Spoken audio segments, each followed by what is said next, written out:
السلام علیکم ورحمۃ اللہ وبرکاتہ۔ میرے عزیز، امید ہے خیر و عافیت سے ہوں گے۔ بعض لوگوں کے ذہن کے اندر ایک سوال یہ رہتا ہے کہ جب بچہ پیدا ہوتا ہے تو بچے کی ولادت اور پیدائش کے بعد ہمیں کیا کرنا چاہیے، کون سے وہ اعمال ہیں جو سنت ہیں اور مستحب ہیں۔ اس چیز کو لے کر کے بھی ہمارے بعض مسلمان کنفیوژن کا شکار رہتے ہیں۔ بعض تو بیچارے ایسے ہیں کہ ان کو پتہ ہی کوئی نہیں کہ بچے کی ولادت اللہ تبارک و تعالیٰ کا کتنا بڑا انعام ہے، اور اس موقع پر ہمیں کیا کچھ کرنا چاہیے، کون سے اعمال سنت اور مستحب ہیں جن کو ہمیں کرنا چاہیے۔ بعض تو ایسے ہیں کہ ان کو پتہ ہی نہیں، اس لیے وہ سوال بھی نہیں کرتے، وہ پوچھتے بھی نہیں۔ لیکن بعض ایسے ماشاءاللہ وہ ہر چیز کا خیال رکھتے ہیں، ایک ایک سنت کو تلاش کر کے اس پر عمل کرنے کی کوشش کرتے ہیں۔ بچے کی ولادت اللہ تبارک و تعالیٰ کا بہت بڑا انعام ہے، اور اس کا اندازہ آپ اس سے کر سکتے ہیں کہ جو لوگ بچوں سے محروم ہیں، اولاد سے محروم ہیں، آپ ان پر ایک نظر ڈالیں، ان کو دیکھیں کہ کس قدر تکلیف میں وہ لوگ زندگی گزارتے ہیں۔ تو بچے کی ولادت اللہ تعالیٰ کا بہت بڑا انعام ہے، اس لیے جب بچہ پیدا ہو تو چند ایک اعمال ایسے ہیں کہ جن کو ہر مسلمان کو کرنے کی کوشش کرنی چاہیے۔ تو 2-3 عمل ہیں، وہ میں آپ کو سمجھا دیتا ہوں جن پر ہم سب کو عمل کرنا چاہیے۔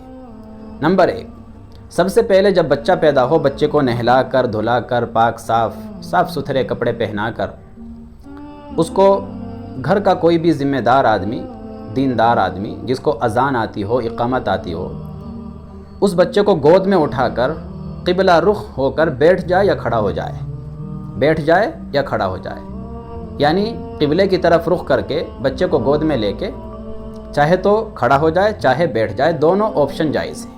کرنا کیا ہے؟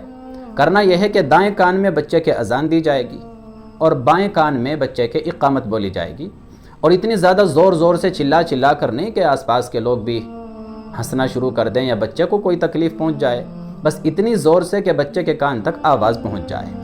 دائیں کان میں اذان دیں گے اور بائیں کان میں اقامت بولیں گے، قبلہ رخ کھڑے ہو کر۔ یہ پہلا عمل ہے جو احادیث سے ثابت ہے اور سنت ہے۔ نمبر 2، تحنیک کرائیں۔ تحنیک کا کیا مطلب ہوتا ہے؟ کسی بزرگ کے پاس بچے کو لے کر کے جائیں، ساتھ میں کوئی شہد لے کے جائیں، ساتھ میں کوئی کھجور وغیرہ لے کے جائیں۔ بزرگ صاحب کوئی عالم دین ہیں، کوئی بزرگ ہیں، اللہ کے ولی ہیں، نیک آدمی ہیں، اس کھجور کو چبا کر، اس کو باریک بنا کر، اس کو بچے کے لعاب، بچے کے تالو میں لگا دیں تاکہ بچہ اس کو چوستا رہے، اور یہ بزرگ کے لعاب میں مکس ہو کر اس بچے کے پیٹ کے اندر پہنچ جائے۔ اس کی اپنی برکتیں ہوتی ہیں، اس کے اندر بڑی برکت ہوتی ہے، یہ بھی سنت ہے۔ اللہ کے رسول صلی اللہ علیہ وسلم کے زمانے میں صحابہ کرام اپنے بچوں کو حضور کے پاس لے جاتے تھے، حضور ان کی تحنیک کرتے تھے، اپنی مبارک زبان سے کھجور کو چبا کر ان کے تالو پر لگاتے تھے، پھر ان کے لیے خیر و برکت کی دعا کرتے تھے۔ تو یہ سنت ہے۔ آج حضور تو نہیں ہے، لیکن علماء ہیں، اللہ کے رسول کے جو وارث ہیں، اولیاء ہیں، بزرگان دین ہیں، تو یہ کام آپ ان سے کرائیں۔ یہ اس کام کے بارے میں لوگ جانتے نہیں ہیں، حالانکہ تحنیک کرانا سنت ہے، کروانا چاہیے، اس کی بڑی برکت ہوتی ہے۔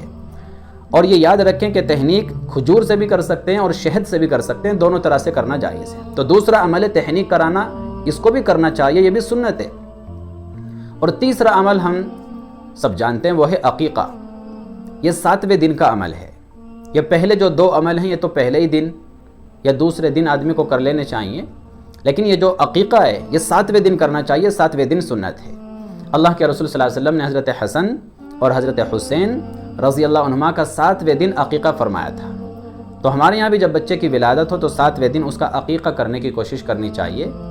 عقیقہ کیا ہے؟ لڑکا ہے تو اس کی طرف سے 2 بکرے ذبح کر دیے جائیں، اور اس کا گوشت یا کھانا پکا کر، گوشت تقسیم کر دیا جائے یا کھانا پکا کر لوگوں کو کھلا دیا جائے۔ اور اگر لڑکی ہے تو اس کی طرف سے 1 بکرا یا 1 بکری ذبح کر دی جائے۔ اور یہ 2 لڑکے کے لیے 2 اور لڑکی کے لیے 1، یہ کوئی ضروری نہیں ہے، لڑکے کی طرف سے بھی 1 کر سکتے ہو، ایسا نہیں کہ لڑکے کی طرف سے 2 ہی ضروری ہے، بس بکرا ہونا چاہیے، بچے کے نام پر خوشی کا موقع ہے، کوئی 1 جانور، 1 بکرا یا بکری ذبح کر دینا چاہیے۔ تو یہ 3 عمل ہے میرے عزیزو جو ہر مسلمان کو کرنے چاہیے بچے کی ولادت پر۔ نمبر 1 پہلا عمل کیا ہے؟ اذان اور اقامت۔ نمبر 2 تحنیک، اور نمبر 3 عقیقہ۔ عقیقے کے پھر فضائل کیا ہیں، مسائل کیا ہیں، عقیقے کا طریقہ کیا ہے، عقیقے میں اور کچھ کیا اعمال ہیں، کن کو کرنا چاہیے کن کو نہیں کرنا چاہیے، اس کو لے کر کے بھی لوگ بہت کنفیوژن کا شکار رہتے ہیں۔ انشاءاللہ اگلی ویڈیو میں اسی کے بارے میں بناؤں گا، آپ اس کو بھی دیکھ لیں، سارے کنفیوژن انشاءاللہ آپ کے دور ہو جائیں گے۔ اللہ تعالیٰ عمل کی توفیق عطا فرمائے۔ السلام علیکم ورحمۃ اللہ وبرکاتہ۔